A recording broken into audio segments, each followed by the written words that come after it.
We've had a busy week in finance. Let's talk about 3 wins that Trump and Americans took this week and 3 losses that Trump and America took this week. We're going to try to get this done in a minute and a half, but before we do, make sure you share this, like, and follow. Rapid fire and high level, if you want more details on this, let me know. The first big win is that Trump signed an executive order to open your 401k to private markets. So now if you have a 401k, you can invest like the rich into things like private equity.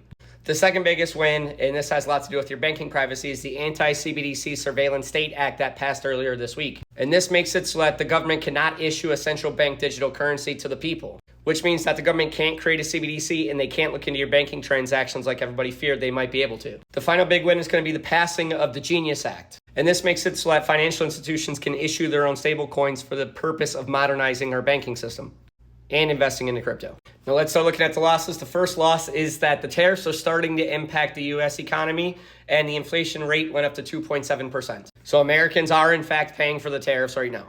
The second biggest loss is that Trump had a deadline for the tariffs, and he even went as far as to write 150 letters to different countries so that they would sign trade deals. But a lot of those deals never came, and we're still waiting to get the trade deals done. And the last big loss is that because of the inflation rate actually ticking up, it looks like the Fed's not going to drop interest rates. So Trump wants Jerome Powell to drop interest rates. Jerome Powell saying probably not going to happen because of your tariffs. So those are the 3 wins of the week and the 3 losses of the week. But let me know, which one of these do you think is making the biggest impact? Drop it in the comments.